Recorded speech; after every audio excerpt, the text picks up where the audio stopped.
Hola, ¿qué tal? Esta es la clase número 19 de Perspectiva Filosófico-Pedagógica 2. Bien, estamos en el eje Filosofía de la Liberación, venimos de ver los textos de Freire y de Dussel, y hoy vamos a hablar de otro pensador importantísimo, interesantísimo, de la corriente filosofía o teología de la liberación, se llama, el nombre es difícil, Franz Hinkelamert. Eh, Este pensador nació en Alemania, se formó en Berlín, en 1931 nació, es una persona grande, vive. Después se fue a trabajar a Chile, se radicó en Chile en la década del 60 y con el golpe de Pinochet en el 73 se fue a Costa Rica, que es donde vive hasta ahora.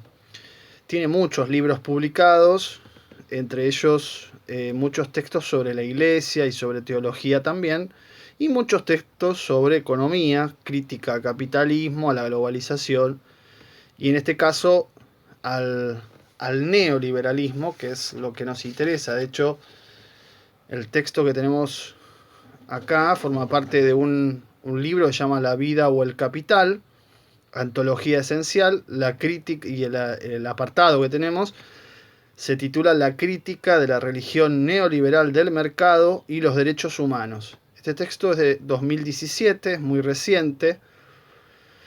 Ya en el título, La vida o el capital, está diciendo, está mostrando esta contraposición muy fuerte del neoliberalismo hacia la vida, ¿no? Hacia los derechos humanos, hacia un sistema que nos integre a todos.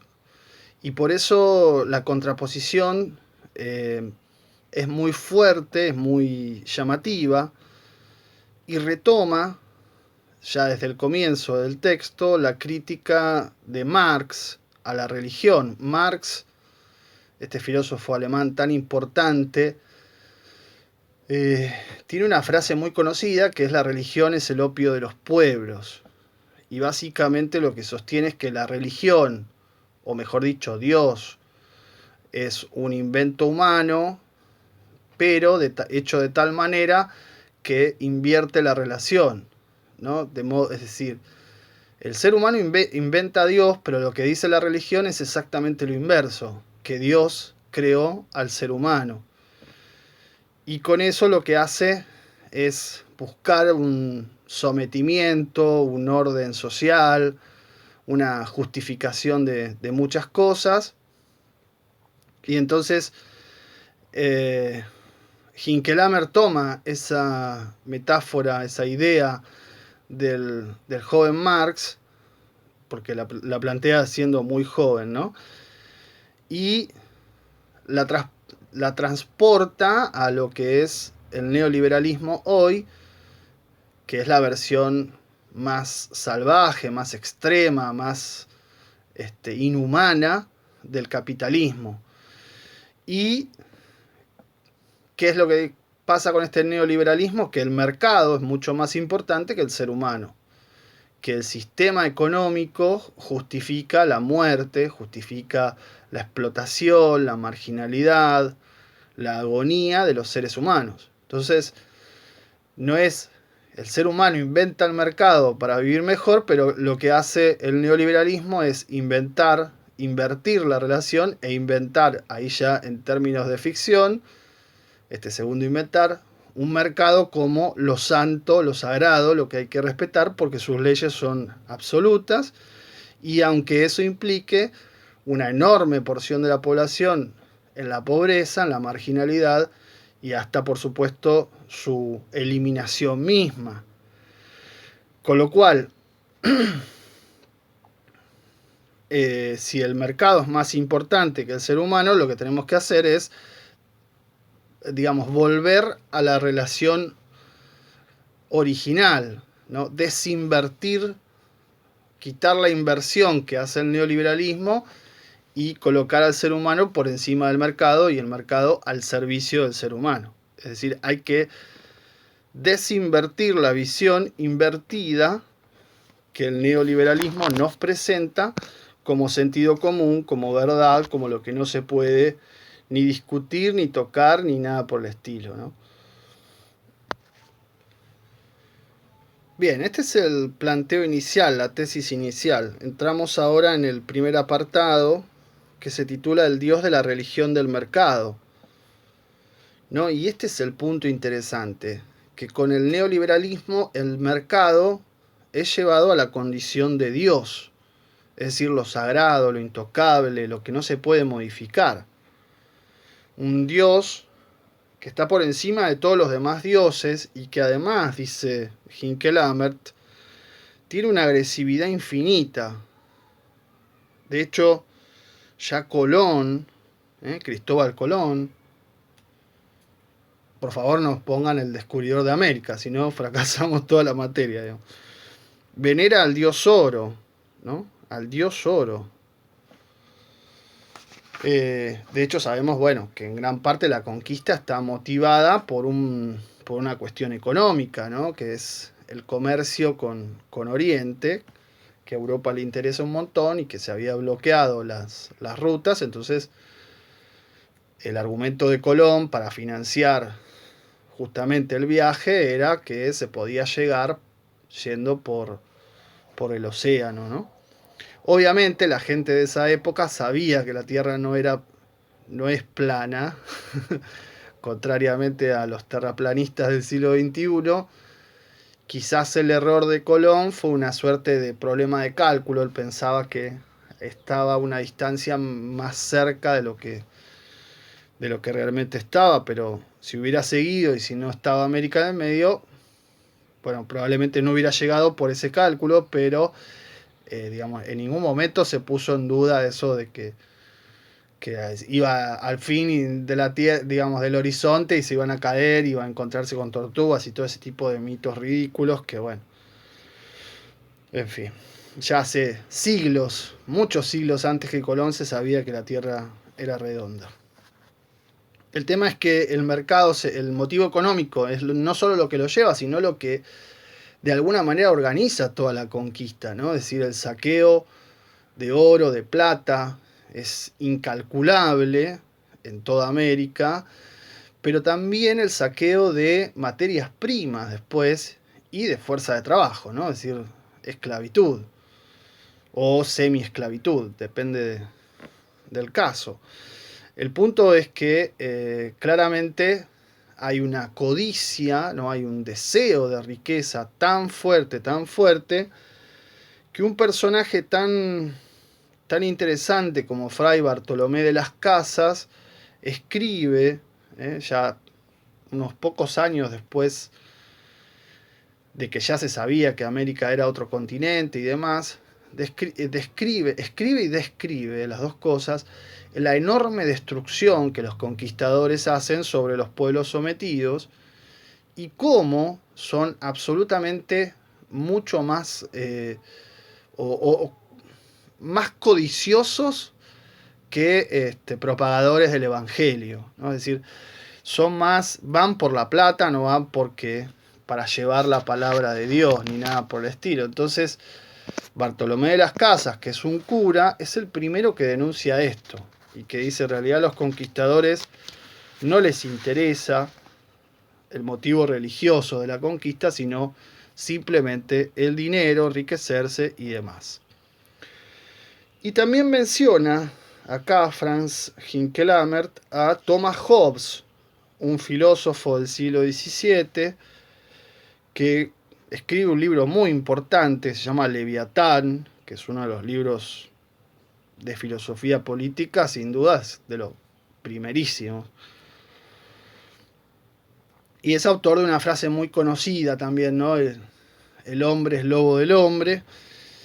Y según dice Hinkelamert acá, bueno, Hobbes plantea una suerte de Dios mortal, el Estado, que viene a ser Dios sobre la tierra, ¿no?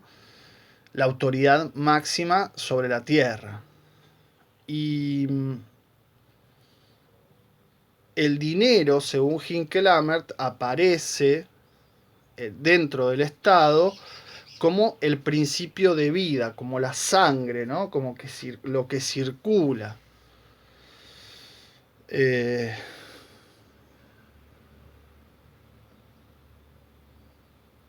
Y entonces, según Hinkelamert, Dios se transforma en el Dios único, que es mercado, dinero y capital, ¿no? Esas tres cosas.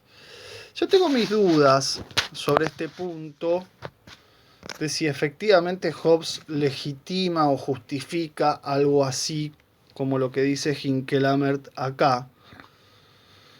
O sea, es cierto que habla del Leviatán, que habla del Estado. El Leviatán es un monstruo bíblico marino que da miedo fundamentalmente, y hasta ahí Hobbes es así, digamos.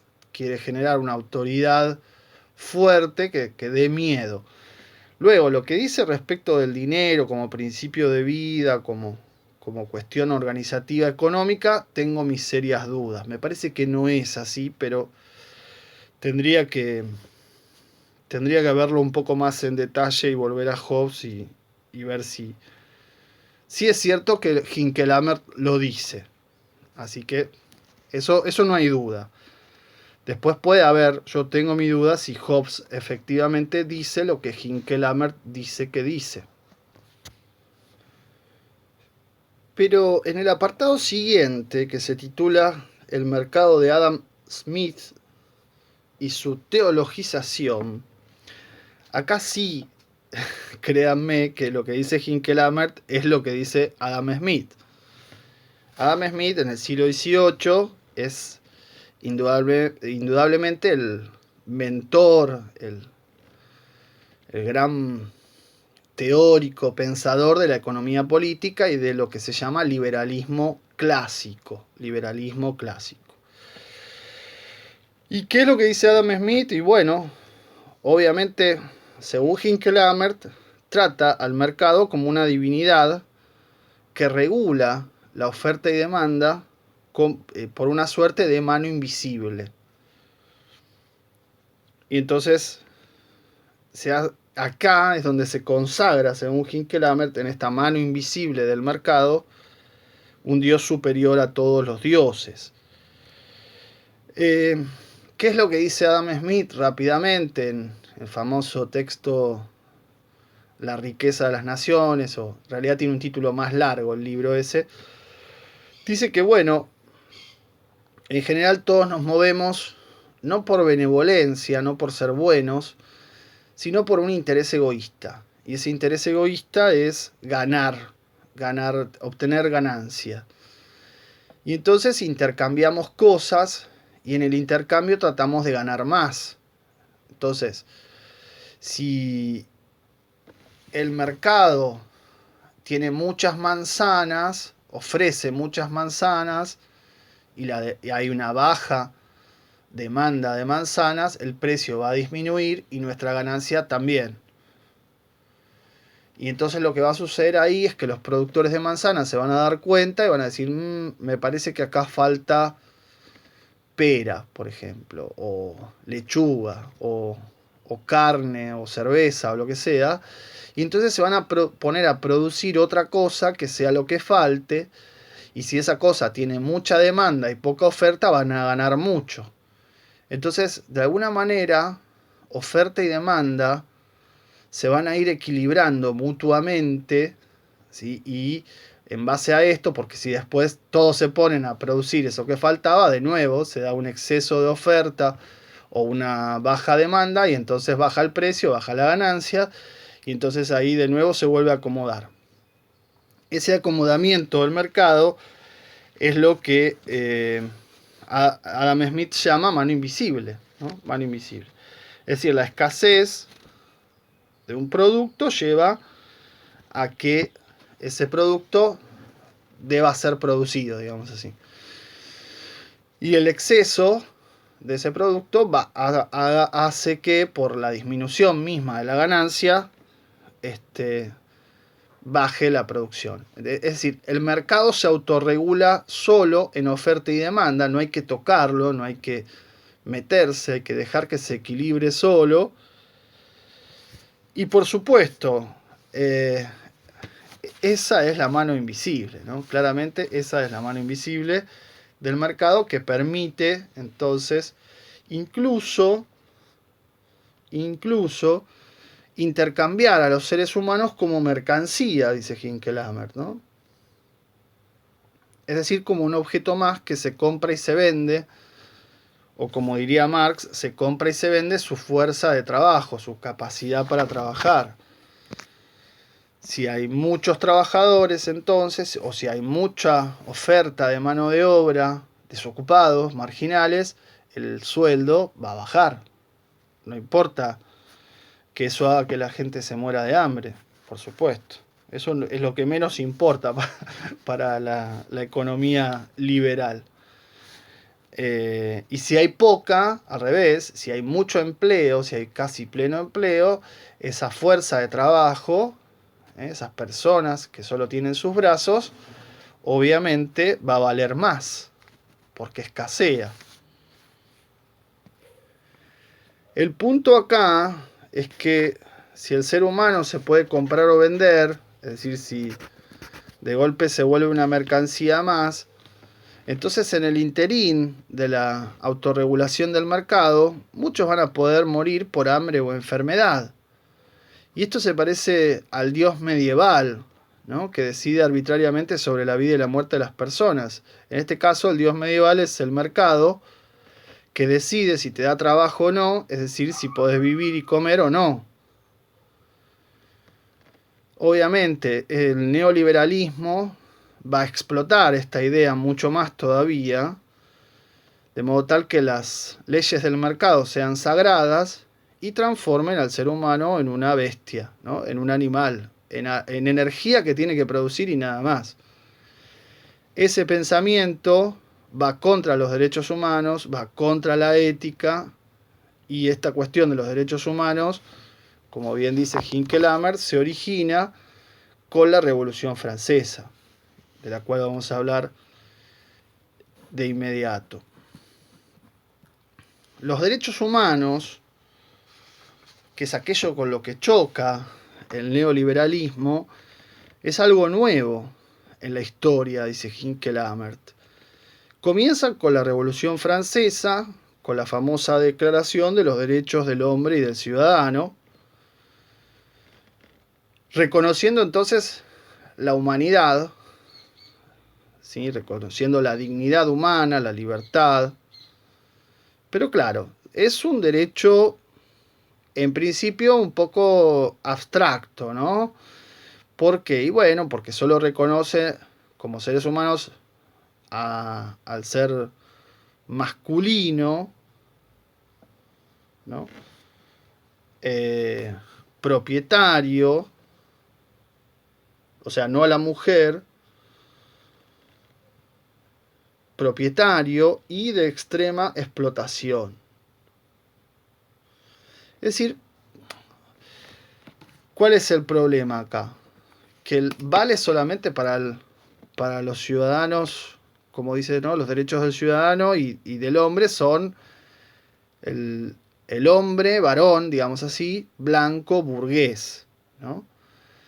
No incluye a las colonias. Esto lo hemos comentado en su momento. Es decir, los seres humanos de color no son seres humanos. Las mujeres no son seres humanos. Los esclavos son esclavos, no son seres humanos. Esto para 1789, que es cuando se realiza la Declaración del Hombre y del Ciudadano, de los derechos del hombre y del ciudadano. Después, lo que dice Hinkelhammer es que ese exclusivo reducto de burgués blanco europeo va a ir ampliándose paulatinamente y mucho más con las luchas por la emancipación que se van a iniciar en el siglo XIX, ¿no? Y esto obviamente se va a contraponer, estas luchas por la emancipación,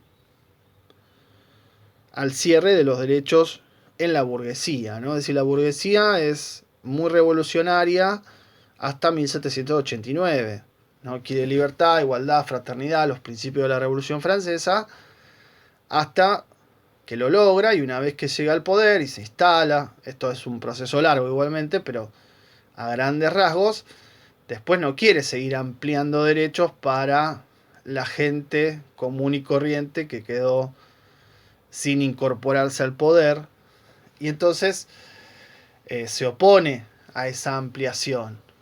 Y se va a seguir oponiendo, y por eso los derechos humanos van a tardar en establecerse bastante tiempo, y van a tardar, por ejemplo, en incorporar los derechos de la mujer, en incorporar los derechos de las minorías, no solo décadas, casi digamos más de un siglo. El punto donde culmina, digamos, la declaración fuerte de derechos humanos es después de la Segunda Guerra Mundial, es decir, después de un asesinato en masa terrible, ¿no? de personas por su condición religiosa, étnica y también de vida, por elecciones de vida. Digo, después de todo eso, se establece en 1948 la Declaración Universal de Derechos Humanos, que establece la igual dignidad para todas las personas, sin distinción de raza, género, ni nada por el estilo. O sea, se establece con un nivel de universalidad tal que no deja ningún lugar a dudas, ¿no? Es decir, el negro es un ser humano también, punto. Eso no se discute más. El judío es un ser humano también, punto. Y es igual y es libre y tenemos que fraternizar, ¿no? Dice la Declaración de los Derechos Universales. Bien. Contra estos derechos que decíamos se consolidan a nivel mundial en 1948, se presenta el neoliberalismo contra los derechos humanos universales. Bien, entonces, es un largo periplo el de los derechos humanos. Empieza con la Revolución Francesa en 1789 y con un grupo minúsculo, decíamos, los hombres blancos, masculinos, ¿no? Masculino, blanco, propietario, explotador, ¿no? Que no tiene ningún problema en considerar que su derecho de explotador puede tener a otros como explotados, que no tendrían el derecho humano, digamos. Y termina en 1948, efectivamente, con la Declaración Universal, es decir, incorporando a todos, ¿no? Terminando con la esclavitud, con la discriminación, con la mujer, con la cuestión de etnia, de raza superior y todo eso, se terminan por completo con una declaración plenamente universal. Una declaración, después si se cumple es otro problema. 1948, decíamos. En esa misma década, 1948, nace, década del 40, nace el neoliberalismo como corriente de pensamiento, en principio solo económica, pero vamos a ver que incluye mucho más que la economía. La rebelión contra los derechos humanos, dice Hinckelhammer, tiene un antecedente ya en el siglo XIX, por ejemplo, en un filósofo que es muy conocido, Federico Nietzsche, filósofo alemán, que tiene textos y declaraciones en contra de la igualdad, en contra de la mujer, en contra del cristianismo que promueve la igualdad, que hace una fuerte exaltación de la guerra, de la esclavitud para la libertad, y que tiene un fuerte componente antisemita que supuestamente desemboca en Hitler. Esto también es una visión un poco parcial de Nietzsche, ¿no? Tomando algunos textos que sin duda son muy desafortunados, pero se lo pinta como un antecedente del nazismo. Esto se suele hacer muchas veces. Hay mucha gente que piensa que no es así.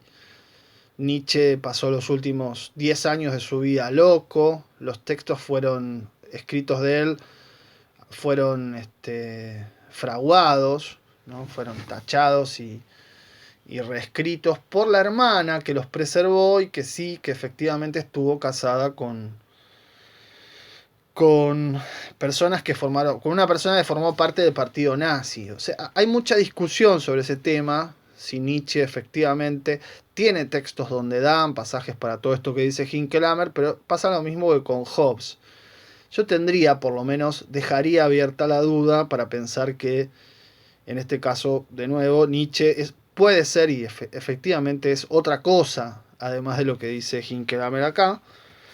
Pero lo importante es que lo usa Nietzsche para ponerlo como ejemplo o como antecedente inspirador del fascismo, ¿no? El fascismo,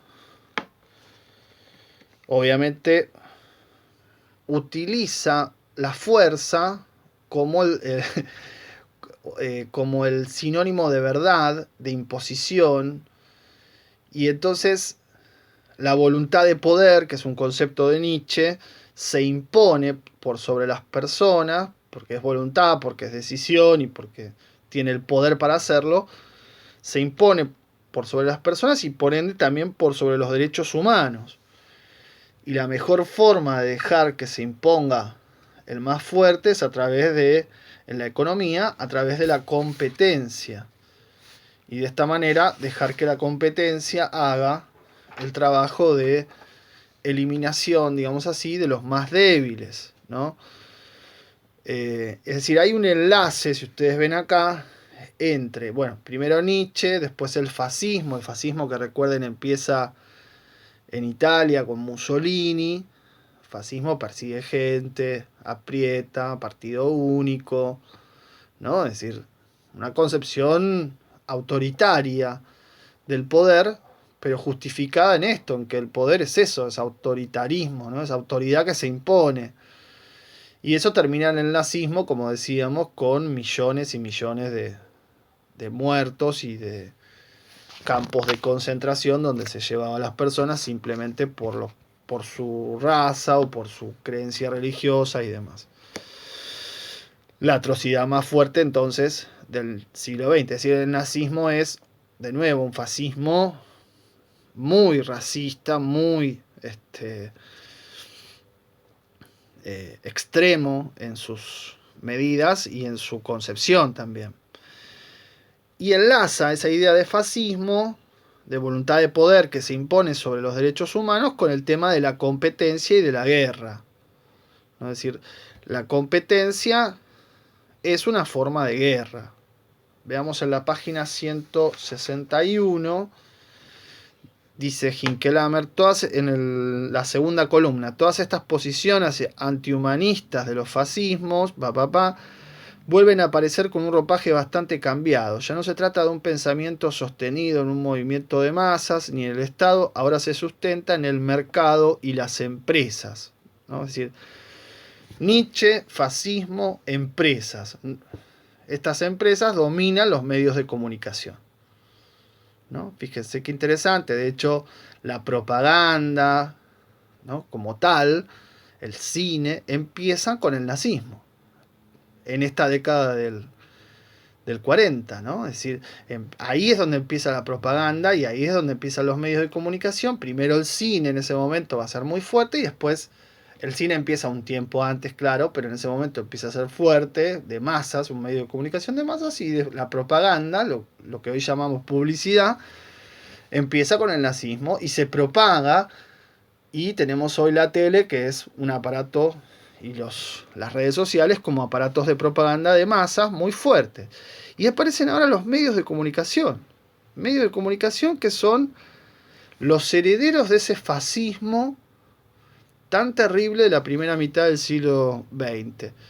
Y esos medios tienen un montón de influencia, dice Hinckelammer, en los partidos políticos. De modo tal que la democracia se debilita o cae y que el poder que emana del voto, que es lo que le da sentido a la democracia, también cae.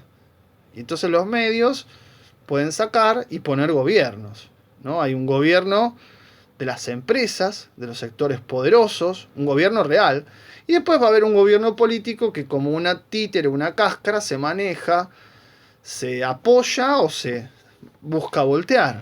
Digo, esto es muy actual, ¿no? O sea, estamos hablando prácticamente de la actualidad. Aumentan, por supuesto, los movimientos de extrema derecha en todo el mundo, movimientos racistas, neonazis, por todos lados, en España, en Alemania, bueno, mismo en Estados Unidos, su propio presidente, en Brasil, acá, en Bolivia, por todos lados del mundo aparecen esos movimientos de extrema derecha.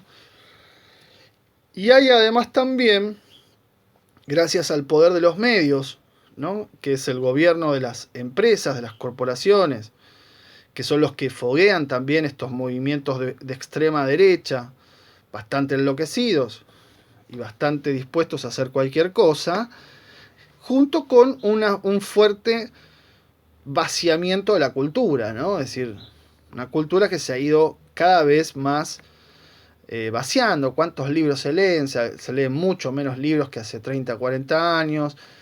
La gente está mucho menos formada, habla de una manera mucho más pobre, mucho más, con muchas menos palabras. Es decir, hay una cultura diezmada, destruida, ¿no? Vaciada de contenido en medio de todo esto.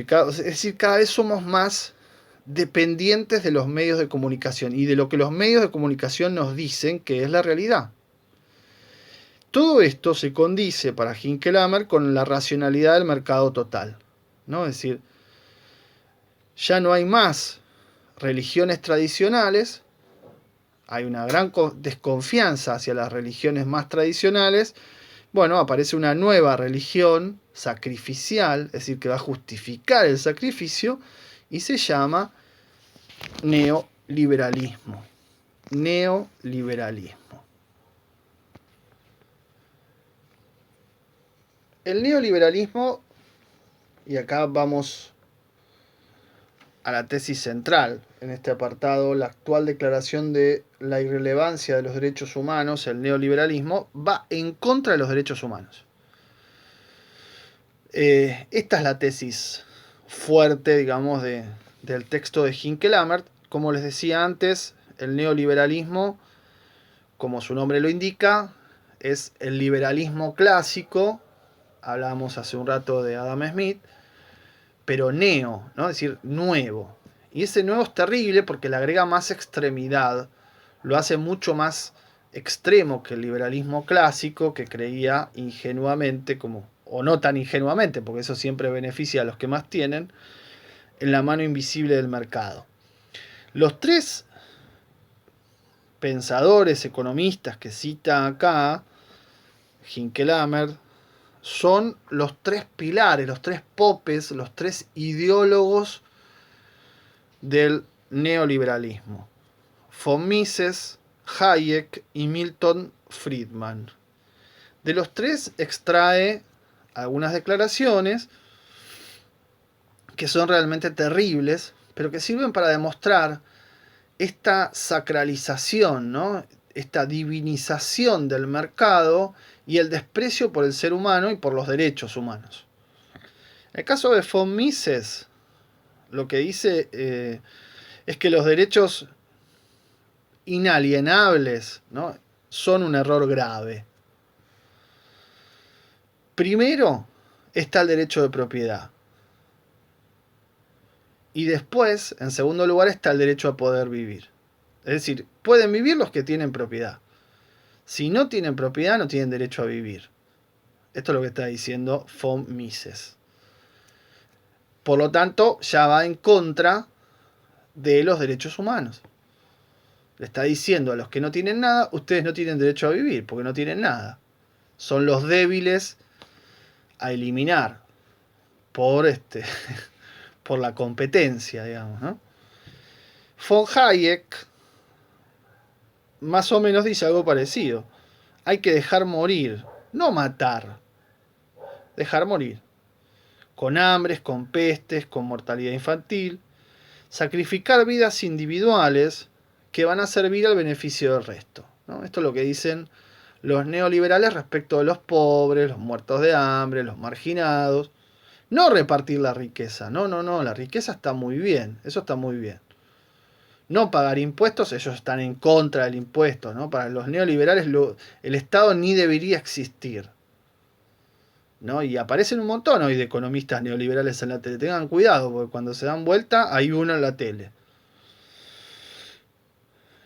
Y justamente la religión, para Hayek, el hágase tu voluntad, es que se haga la voluntad del mercado, ¿no? El mercado ocupa el lugar de Dios. Es omnipresente, o sea, está en todos lados, es omnisciente, sabe todo y es omnipotente. Todo lo puede.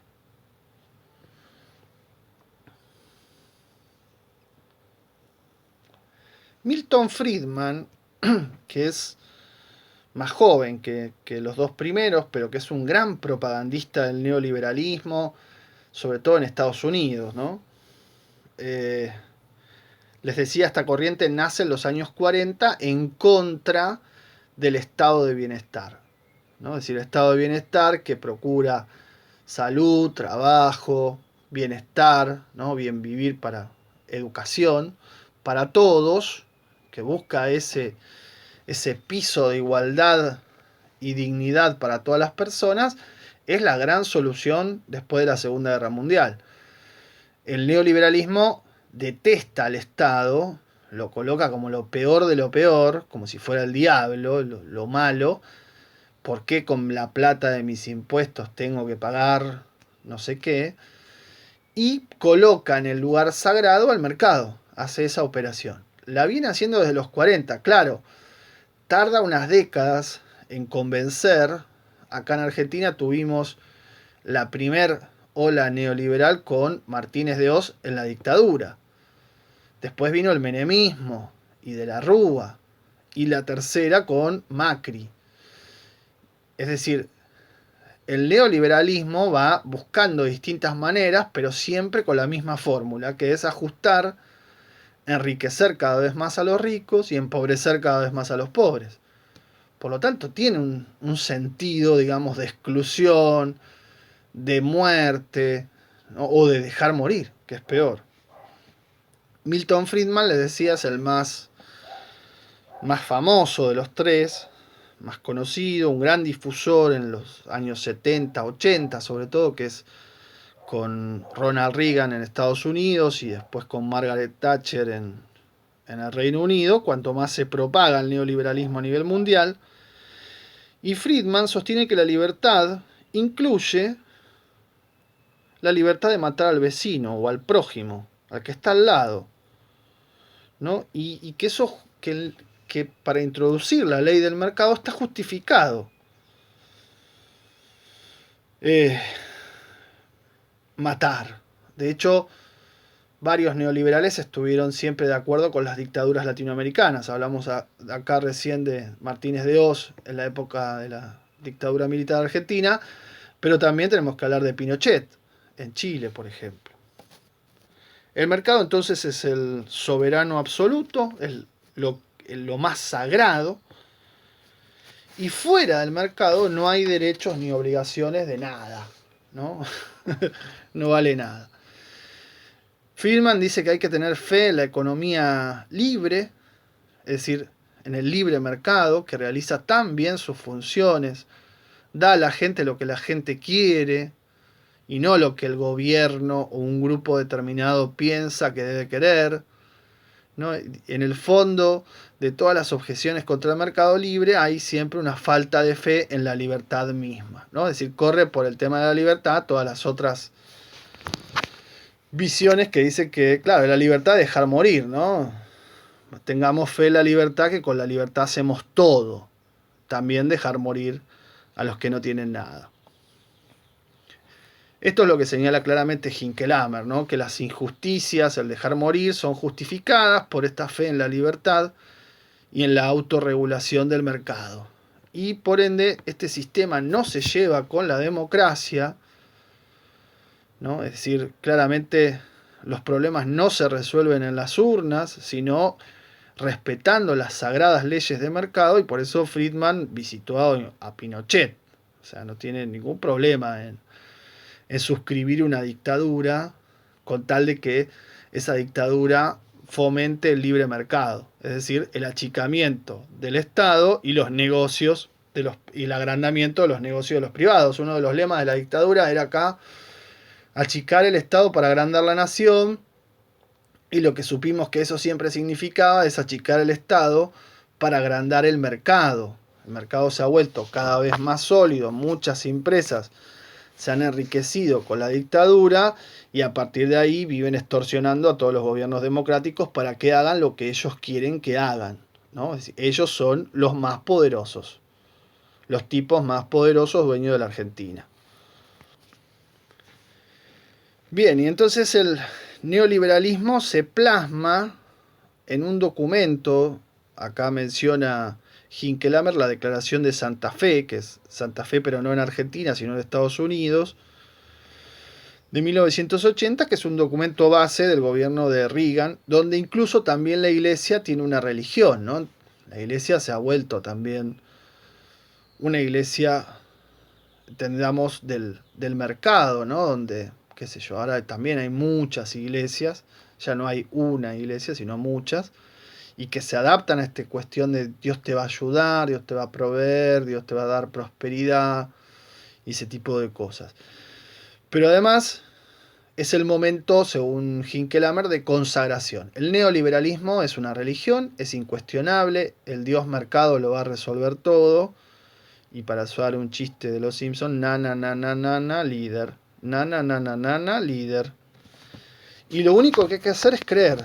Creer en esta libertad absoluta, supuestamente, y en que su injusticia tiene una razón divina de ser, ¿no? Es decir, los que no se adaptan son los no creyentes y los que, bueno, los débiles que el mismo sistema, por su propia lógica, tiene que ir dejando de lado. Paréntesis. Lo bueno de este texto es que se va poniendo cada vez más bueno, cada vez más interesante. Este apartado que viene se titula La agresividad en nombre de la religión, la piedad neoliberal. Y lo primero raro que a uno le llama la atención es esto, agresividad y piedad. Dice Hinckelhammer que todas las religiones son agresivas, ¿no? Pero la religión del mercado es especialmente agresiva, más agresiva, y de ella no se habla. Es, por supuesto, la agresividad sin límite entre personas y naciones que compiten y que esa competencia la lleva a las guerras y a la colonización. Pero lo interesante de este apartado es que esa agresividad no está vista como algo malo. No es al contrario, es por tu bien. Y acá cita a una autora, Sarah Wagenknecht.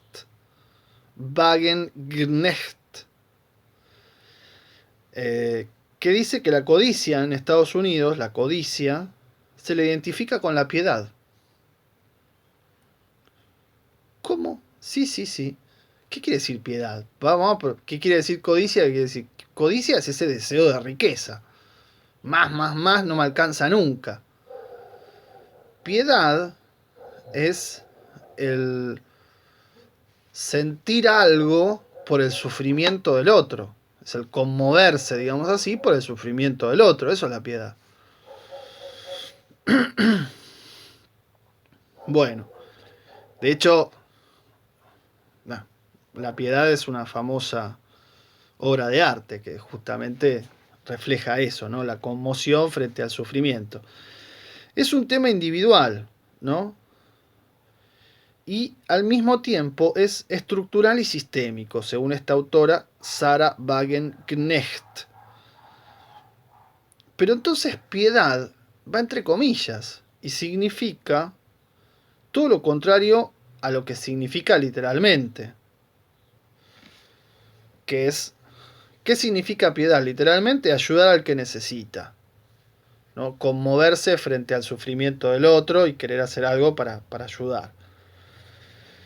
¿Qué significa piedad dentro del neoliberalismo? Hacer más dinero Y el razonamiento que esta autora, Wagenknecht, que cita Hinckelamert, parece un trabalenguas esto, la tesis que sostiene entonces Wagenknecht es que hacer más dinero para uno mismo es ayudar al que necesita. ¿Cómo? Sí, cuanto más me enriquezco, más te ayudo a vos. Eso es lo que está diciendo que es Wagenknecht, que es la concepción de piedad que tienen en Estados Unidos. Que la codicia es piadosa. Suena raro, ¿no? Sí, suena raro. Vamos a ver si nos pueden explicar esto. ¿Cómo puede ser que siendo más egoísta, más codicioso, tengo más, te estoy ayudando a vos? Acá cita también otra autora muy interesante, Naomi Klein, ¿no? Que es la autora de La doctrina del shock. Y esta autora, Naomi Klein, analiza la autobiografía, es decir, la propia biografía de Alan Greenspan. Alan Greenspan es un economista neoliberal, obviamente, que fue durante muchísimos años, presidente de la Reserva Federal de Estados Unidos. ¿Qué quiere decir Reserva Federal? Es como el Banco Central, es el que tiene el tesoro de Estados Unidos. Ese tipo no lo eligen ni los presidentes, ni mucho menos el pueblo estadounidense. Ese tipo lo eligen los bancos. Es decir, los distintos bancos ponen en el Banco Central, que es supuestamente la garantía del valor de la moneda estadounidense, a quienes ellos consideran. Este señor Alan Greenspan se conmovió por la influencia de Ayn Rand. ¿Quién es Rand? Rand es una escritora estadounidense, economista, tremendamente neoliberal. Tremendamente neoliberal. Anterior, ¿no? Estamos hablando, no recuerdo ahora si década del 50, 60, por ahí. Y cada tanto uno puede encontrar en un posteo de Facebook, en un WhatsApp, en una de esas cosas que se comparten sin saber bien qué significan, algún tipo de pensamiento de Rand, que bueno, sostiene una idea de egoísmo muy, muy fuerte, ¿no? Bien neoliberal. Y que eso supuestamente contribuye al progreso, ¿no? También esa idea del egoísmo contribuye al progreso ya estaba en el liberalismo clásico. Bueno, cuestión que cuenta Naomi Klein que Rand convence a Greenspan, ¿no? De que el capitalismo no solo es práctico, sino que también es moral. ¿En qué sentido? En que hacer dinero para uno mismo es algo bueno para los demás. Y que los que son parásitos y pretenden vivir del dinero de otros perecen. Y merecen perecer. Esto es la piedad al revés, ¿no? Y es la piedad tal como la entienden los empresarios. Ser piadoso, conmoverse es hacer dinero. Hacer dinero es bueno no solo para mí, también para la sociedad. Es el amor al prójimo, ¿no? Aunque ese prójimo no tenga nada para comer, se lo deje morir o se lo maltrate o lo que sea, no importa. Y entonces, claro, dice Naomi Klein, Rand no es más que una versión barata de Adam Smith. Quizás el verdadero propósito de toda la teoría del derrame es liberar a los empresarios de todo escrúpulo a la hora de buscar las ventajas más egoístas mientras aseguran actuar movidos por una suerte de altruismo global. Es decir, los empresarios buscan este tipo de pensamientos, ¿no? Me hago el bien a mí y de esa manera le hago el bien a los demás para justificar lo único que le interesan, que es hacerse el bien a sí mismo, no a los demás. Pero quizás se lo creen incluso, ¿no? Ese sería el otro punto. Y dice Hinckelamert, hay que dar un paso más. No es solo una excusa ideológica esto. una excusa engañosa para enriquecerse. Hay algo más, es también una religión del dinero y del mercado, una manera de ver el mundo, cada vez más dogmática, cada vez más cerrada, cada vez más basada en la fe, ¿no? Porque el neoliberalismo es un gestor de muchas crisis, tiene un montón de problemas por todos lados, tiene un montón de mentiras por todas, pero no importa. Porque lo importante es creer en la libertad, y en esa libertad como si fuera como estos que salen y dicen, yo vengo a defender la república. ¿Y dónde está la república? ¿Qué la tenés entre tus manos, la república? El neoliberalismo se convierte en una fe, en un dogma, y exige de las personas que creen firmemente, fervientemente en el neoliberalismo, una conversión. Dice Hinckelhammer, es la adquisición de una posición existencial con su correspondiente visión de la realidad, lo que configura en conjunto una religión. Constituye una especie de marco categorial inconsciente de la percepción del mundo. Y esas posiciones existenciales normalmente solo se modifican en el marco de procesos de conversión. Es decir, la gente se convierte y adopta esta fe y este dogma neoliberal como si fuera una nueva visión religiosa que les sirve para justificar absolutamente todo, desde su extrema riqueza hasta la extrema pobreza que ve al lado de su casa cómoda. Y de hecho, el jefe, Lloyd Blankfein, jefe de Goldman Sachs, habla de realizar la obra de Dios. O sea, ellos creen que hacen un bien a la humanidad generando la concentración de riqueza. Uno puede decir, ¿son hipócritas? No sabemos. Quizás sí, quizás no. Pero creen que hacen un bien a la humanidad con todo eso. Y si no lo hacen, no importa. Están justificados por su propia religión. Acá termina el texto, en la selección, digamos, del texto, y después vienen otras cuestiones que me parece que está bueno por lo menos señalarlas, aunque no formen parte de la lectura. Esta piedad obviamente es asesina, ¿no? Termina dejando afuera un montón de gente, y sin embargo muchos jefes de empresas y de bancos buscan el instinto asesino para los negocios, ¿no? Es decir, buscan gente que sea asesina en el sentido de que pueda aniquilar a toda la competencia, a los adversarios. Y esto se parece mucho a la Inquisición incluso, ¿no?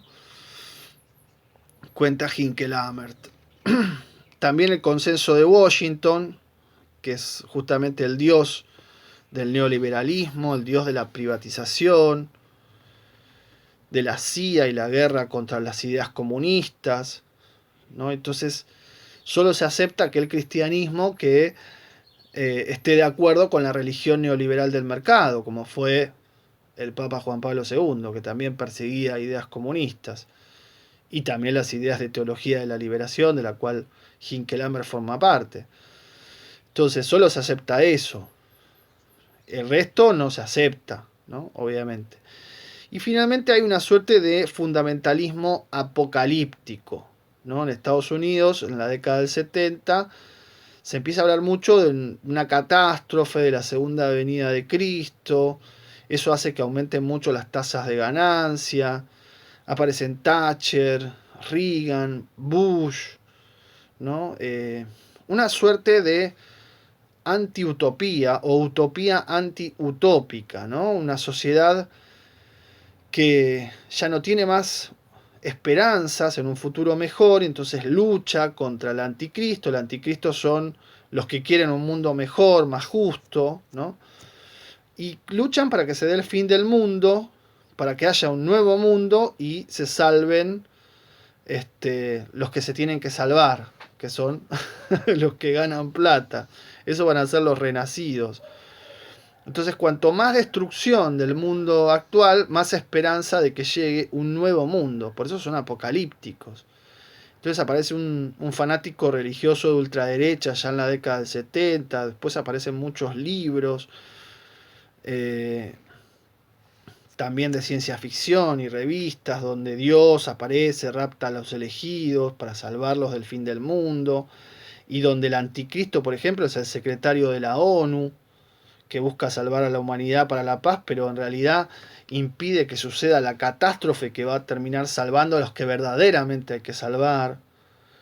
Y para eso entonces se tiene que realizar la voluntad de Dios a través de esa agonía del fin del mundo y lograr que se aniquilen todos los que se tienen que aniquilar y se pueda maximizar el crecimiento económico y las tasas de ganancia. Ese sería el mundo mejor que tendría que venir en este apocalipsis extremadamente religioso. Es interesante todo este análisis de Hinckelammer, que no lo pusimos dentro de la selección de texto, porque cita películas, libros, revistas que se usan en Estados Unidos y cómo de golpe, ¿no?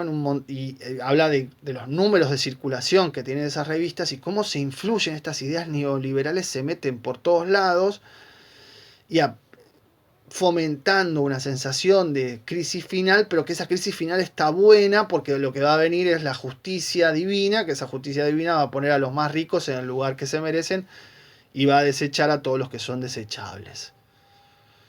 Y esto lo muestra con números también, ¿no? Además, Hinckelammer. Con números digo cuántas tiradas tienen esas revistas, esas películas, esos libros. Con lo cual el neoliberalismo se las trae y se las trae mucho más que lo que nosotros creíamos, y de hecho por eso les digo, tengan cuidado cuando miran televisión, cuando abren un diario, porque siempre aparece la doctrina neoliberal sin que nos demos cuenta, diciendo barbaridades como todo lo que hace el Estado está mal, todo lo que hace el mercado está bien.